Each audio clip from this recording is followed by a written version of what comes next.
होगो चालू करा शुरू। अच्छा चलो जी, नमस्कार जी, सगड़ा जुड़ जाओ एक बार, क्लास शुरू करेला। तो आज हम अध्ययन करने वाले हैं मानव भूगोल प्रगति व विशेष क्षेत्र, human geography nature and scope पे हम आज बात करेंगे। तो शुरू कर दिया, ठीक है। चलो शुरू करते, बेसिक जीरो से शुरू करते एक बार। बहुत कुछ आपको आता होगा, लेकिन फिर भी छोटा सा एक बेस तैयार करते हैं। हम शुरू करते हैं भूगोल से।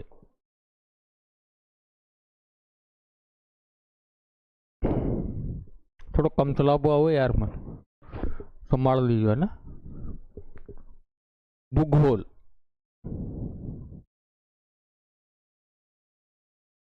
भू,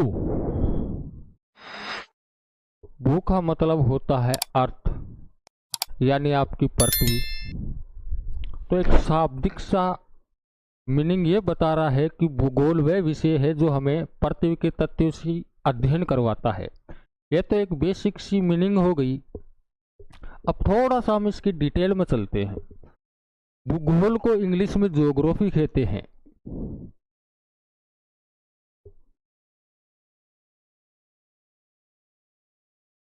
ये ज्योग्राफी शब्द दो शब्दों से मिलकर बना है। एक तो है आपका जियो और दूसरा है आपका ग्राफो।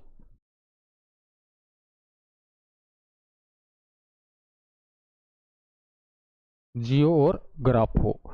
जियो का अभिप्राय होता है पृथ्वी या धरातल, और ग्राफो का अभिप्राय होता है अध्ययन करना या वर्णन करना। ठीक है, ये दोनों शब्द जियो और ग्राफो यूनानी भाषा के शब्द है, और यूनानी भाषा को ग्रीक भाषा के नाम से भी जाना जाता है। बात करें हम ज्योग्राफी की, कि ज्योग्राफी शब्द का जनक किसे कहा जाता है। ज्योग्राफी ये शब्द ये दिया किसने, तो ये इरेटोस्थेनेज ने दिया था।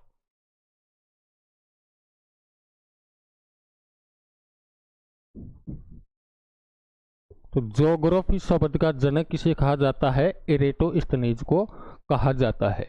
अगली बात करें कि भूगोल का पिता किसे कहा जाता है, तो भूगोल का पिता कहा जाता है हिक्केटियस को।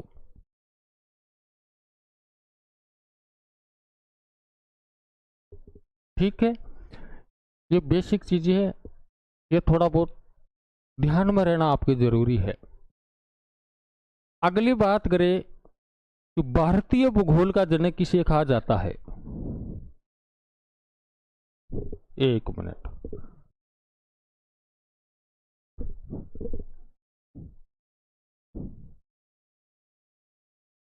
तो भारतीय भूगोल का जो जनक कहा जाता है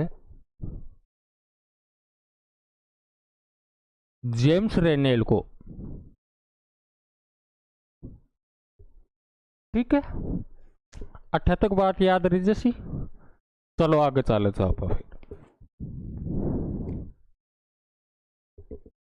भूगोल की दो शाखाएं हैं।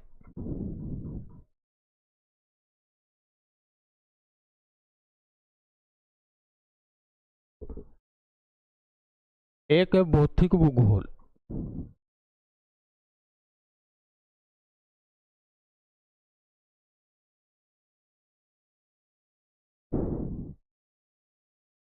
और दूसरी आपकी है मानव भूगोल,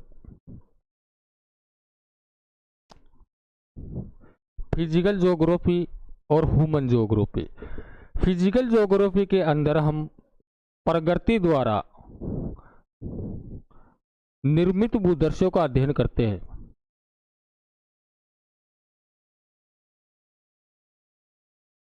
और मानव भूगोल के अंदर हम मानव द्वारा निर्मित भूदृश्यों का अध्ययन करते हैं। ठीक है, प्रकृति द्वारा निर्मित भूदृश्य कौन से हैं, जैसे आपकी वनस्पति हो गई, नदी हो गई, जंगली जानवर हो गए, पर्वत हो गए, पहाड़ हो गए, इन सब का अध्ययन हम भौतिक भूगोल के अंतर्गत करते हैं। जैसे वनस्पति, नदी और जंगली जानवर।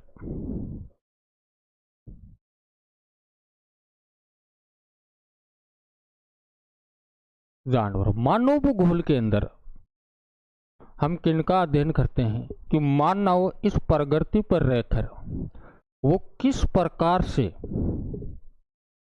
प्रगति पद्धत चीजों का गुण समझता है, उनके नियम समझता है और उन चीजों को वो अपनी उपयोगी बनाता है। उन तथ्यों का अध्ययन हम मानव भूगोल के अंदर करते हैं। जैसे वनस्पति है, तो प्रकृति के अंदर बहुत सारी वनस्पति है, नेचर के अंदर बहुत सारी वनस्पति है। उन वनस्पतियों में से उसने किसी एक वनस्पति को चुना और एक निश्चित क्षेत्र में उसे उगाया। जैसे गेहूं है, गेहूं को एक निश्चित क्षेत्र में उगाया तो वो हो गया आपका गेहूं का खेत। कौन सा हो गया? गेहूं का खेत। तो मानव ने क्या किया? वनस्पतियों में से किसी एक वनस्पति को चुना और उसको निश्चित क्षेत्र में उगा लिया, तो उसे हम बोलने लगे खेत। जैसे गेहूं का खेत।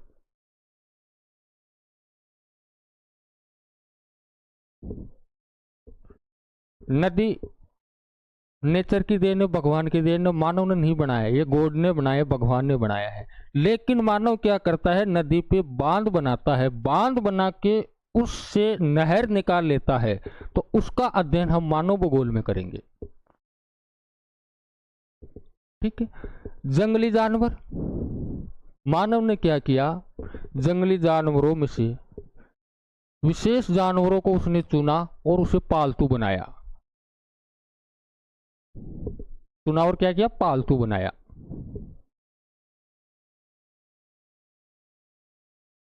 किसके उद्देश्य से? अपने उद्देश्य की पूर्ति करने के लिए। जैसे पालतू बना के उसे दूध प्राप्त, ऊन प्राप्त करना, मांस प्राप्त करना है प्रकृति की चीजें। लेकिन प्रकृति के नियमों को वो समझता है, प्रकृति के गुण धर्मों को वो जानता है और उन वस्तुओं को वो अपने लिए उपयोगी बना लेता है। और उन्हीं वस्तुओं का अध्ययन हम मानव भूगोल के अंदर करते हैं। मानव और प्रकृति के बीच एक संबंध पाया जाता है, एक रिलेशनशिप पाई जाती है। उस संबंध का ही अध्ययन हम मानव भूगोल के अंदर करते हैं। ठीक है। अब हम आगे चलते हैं।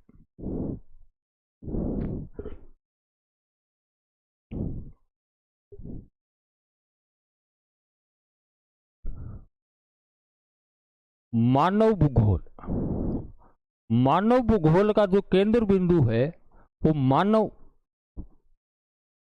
स्वयं है। मानव भूगोल का केंद्र बिंदु मानव है।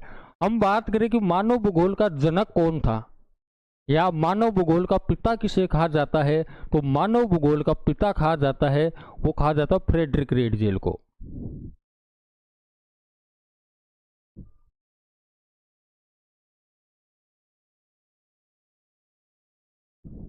अठारहवीं शताब्दी में क्या कहता? फ्रेडरिक रेडजेल ने भूगोल की एक अलग शाखा बनाई थी जिसका नाम है मानव भूगोल। फ्रेडरिक रेडजेल एक जर्मन दार्शनिक थे। कौन थे? जर्मन दार्शनिक थे। इसकी एक प्रसिद्ध पुस्तक थी, उस पुस्तक का नाम था एंथ्रोपोजोग्राफी।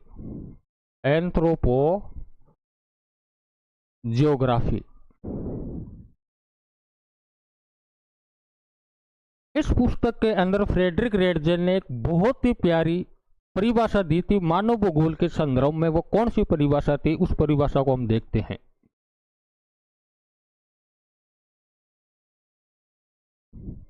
क्या परिभाषा थी? कि मानव भूगोल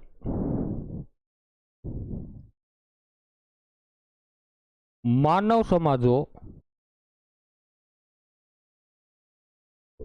और धरातल के मध्य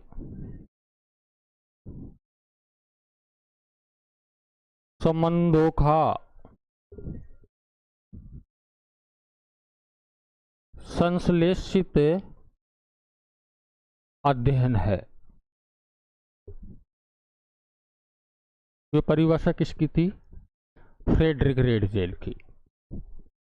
ठीक है, कि मानव भूगोल मानव समाजों और धरातल के मध्य संबंधों का संश्लेषित अध्ययन है। फ्रेडरिक रेडजेल की एक शिष्या थी जिसका नाम था कुमारी एनल सैंपल।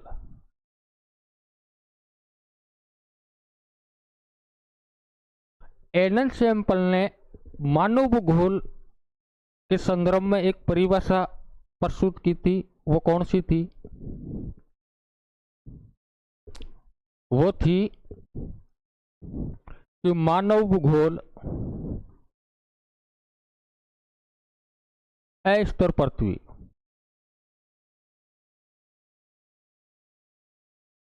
और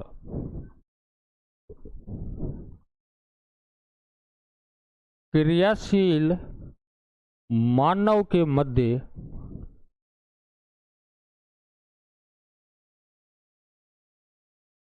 परिवर्तनशील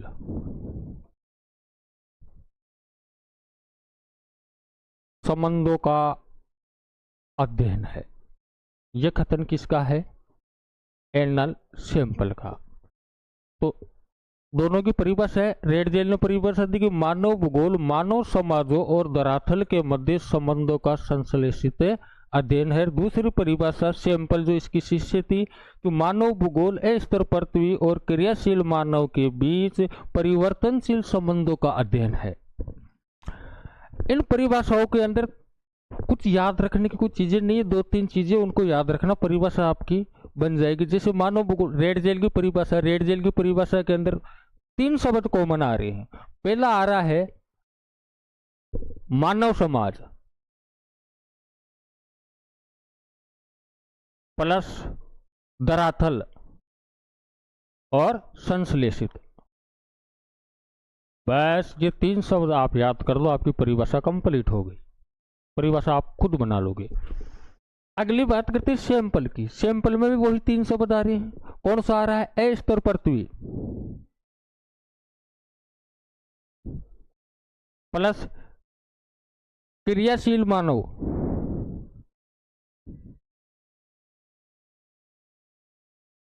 और परिवर्तनशील संबंध।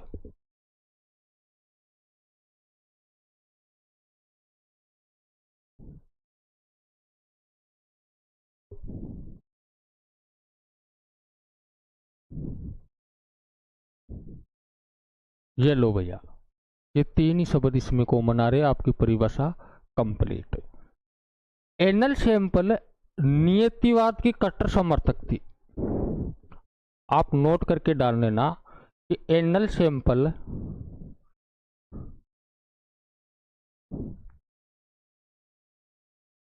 नियतिवाद की कट्टर समर्थक थी।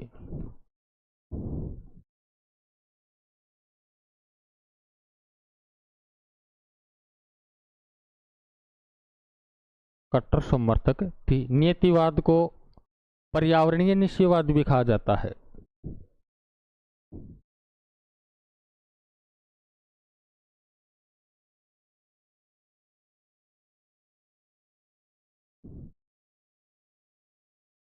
कहा जाता है। ठीक है, तलाक जिंदा हो को नहीं दिख रही को नहीं। ठीक है, चलो जी, अब आगे हम चलते हैं। ये लो न्यू पेज के अंदर। अब हम बात करते हैं पर्यावरणीय निश्चयवाद की या नियतिवाद की। ज्यादा डीपली नहीं जाएंगे हम, वो नहीं पढ़ेंगे। मानव का प्राकृतिकरण, वो नहीं, जो अपने सिलेबस के अंदर है वो ही पढ़ेंगे। प्रकृति का मानवीकरण है, मानव का प्राकृतिकरण है, घुसने की कोई आवश्यकता नहीं है उसमें। सिलेबस में अपने वो दिया हुआ ही नहीं तो घुस के क्या करेंगे। ठीक है, हाँ चलो। नियतिवाद देखो बेटा, हम बात करते हैं आदिम काल की, जब मानव अपने विकास के क्रम में था, मानव का खुद का विकास हो रहा था, तो वो प्रकृति के तौर तरीकों से अनजान था, नेचर के वो नियम कानून नहीं जानता था। जैसा प्रकृति चाहती थी वो वैसा रहता था। वो प्रकृति से डरता था और डर के उसकी पूजा करता था, क्योंकि जब कभी भी बारिश होती थी, आसमान में बादल गरजते थे, बिजलियां चमकती थी, तो वो डर जाता था। वो ये सोचता था कि मेरे से कुछ ऐसी गलती हो गई है जिससे कि ये प्रकृति मुझसे बदला ले रही है। इसलिए वो प्रकृति के अनुसार ही चलता था। जो संसाधन प्रकृति उसको प्रोवाइड करवाती थी वो उन्हीं संसाधनों पर निर्भर रहता था, एक्स्ट्रा वो कुछ नहीं करता था, यानी वो प्रकृति के अधीन था। तो उस वक्त में प्रकृति थी वो मानव पर हावी थी। तो मानव क्या था, उसमें गौण था। क्या था? गौण था। और प्रबल कौन थी? प्रकृति थी। प्रकृति मानव का स्वामी थी। क्यों? क्योंकि मानव उसके तौर तरीकों को नहीं जानता था, क्योंकि उसका वो अपने विकास के क्रम में था, न टेक्नोलॉजी थी। तो खुद के विकास के क्रम में था, तो उनके नियमों से अनजान था। इसलिए वो जैसा प्रकृति चाहती थी वैसा वो रहता था, और प्रकृति के अनुसार उसने क्या किया, अपने आप को ढाल लिया। वही कहलाई आपकी नियतिवाद। कैसे? कि आदिम मानव समाज, आदिम मानव समाज और प्रकृति की प्रबल शक्तियों के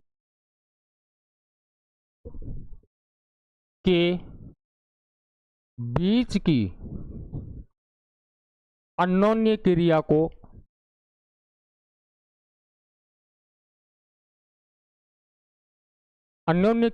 ही नियतिवाद कहा गया, या नव पर्यावरणीय निश्चयवाद कहा गया। ठीक है, कि आदिम मानव समाज और प्रकृति की प्रबल शक्तियों के बीच की अन्योन्य क्रिया को ही नियतिवाद कहा जाता है, या पर्यावरणीय निश्चयवाद कहा जाता है। क्यों? क्योंकि उस दौर में प्रकृति क्या थी, मानव पर हावी थी। ना टेक्नोलॉजी का आविष्कार था, ना मानव खुद प्रकृति के नियमों को समझता था, तो वो उसके अकॉर्डिंग ही काम करता था। नियतिवाद विचारधारा किसने दी थी? तो नियतिवाद विचारधारा दी थी सैंपल ने। किसने दी थी? सैंपल ने। अगली हम बात करें संभववाद।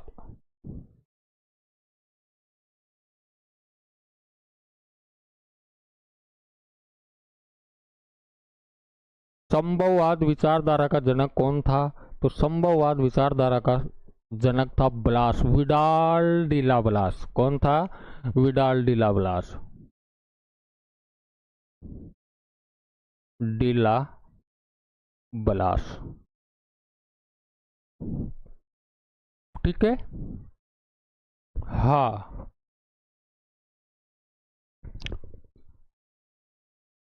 कदमें मुझसे काफी बड़ी है वो, न जाने मेरे पीछे क्यों पड़ी है वो, और आज भी मैं उससे बचते बचाते हुए जा रहा था, लेकिन किसी ने कहा कि सर अगले मोड़ पर खड़ी है वो। वाह, जोर जोर से कर जाओ बेटे बेटे। Vidal de Blache. Vidal de Blache की जो परिभाषा है,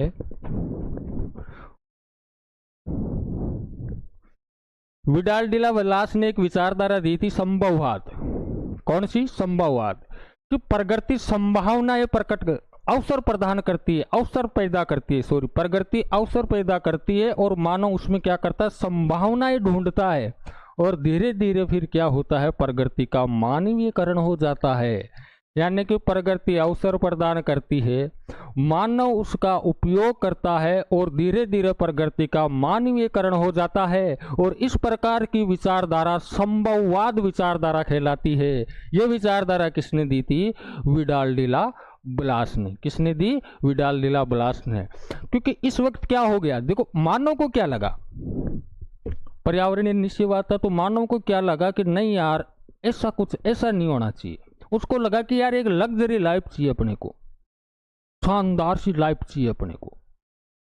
तो उसने फिर क्या किया, इसके अकॉर्डिंग तो हम जी नहीं सकते भैया। तो उसने क्या किया, फिर अपनी बुद्धि से, तकनीक से उसने नई पद्धति का आविष्कार किया। किसका किया, नई पद्धति का आविष्कार किया। क्यों, क्योंकि उसने क्या किया, फिर धीरे धीरे प्रकृति को, नियमों को समझना शुरू किया और उसमें संभावनाएं ढूंढना शुरू की। और फिर धीरे धीरे उस प्रकृति को, नियमों को समझ के उसने प्रकृति को क्या किया, अपने अनुसार ढाल लिया। इनके अनुसार, अपने अनुसार। क्योंकि उस समय मानव गौण था, प्रकृति हावी थी मानव पर।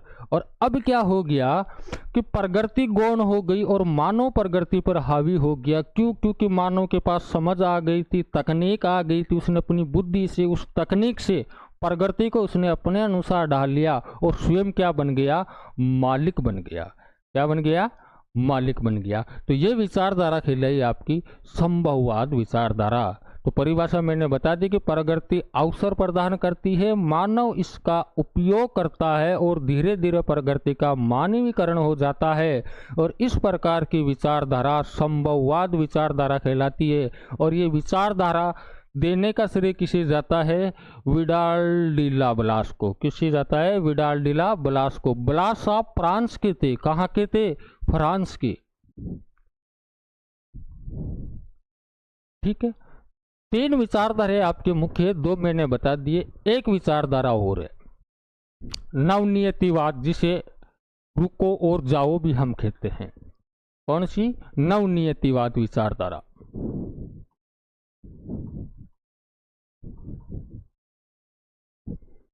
ये विचारधारा दी थी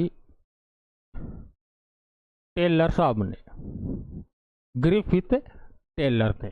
टेलर ने कहा था कि ना तो मानव प्रकृति का गुलाम है, ना प्रकृति मानव की गुलाम है भैया। फिर इसने एक मध्य मार्ग निकाला, यानी कि बीच का रास्ता निकाला। और उसने ट्रैफिक पर जो सिग्नल होते हैं, उस सिग्नलों के आधार पर उसने समझाने की कोशिश की। यानी कि ट्रैफिक नियमों के अनुसार सिग्नल होते हैं, एक लाल बत्ती होती है, एक पीली बत्ती होती है, एक ग्रीन बत्ती होती है। ठीक है, उसके अनुसार उसने समझाया। कैसे, कि लाल बत्ती जब होती है वो हमें किसका संकेत देती है, रुकने का संकेत देती है कि भैया आगे खतरा है, आपको रुकना पड़ेगा। पीली बत्ती होती है वो अपने को तैयार होने का संकेत देती है। और ग्रीन बत्ती क्या करती है, हमें जाने का संकेत देती है। तो इसी प्रकार से ये प्रकृति है, ये आपको संकेत देती है कि अब मेरे ऊपर जो संसाधन है उसकी कमी आ गई है, कि हे मानस, हे प्राणी जात, हे देवता, तू अब रुक जा। कान मार तो खे को बा, या तो भूकंप आ जाए लो, ज्वालामुखी आ जाए ली, या कोई महामारी आ जाए ली, बाढ़ आ जा लो, ऐसी वो सिचुएशन पैदा कर देती है।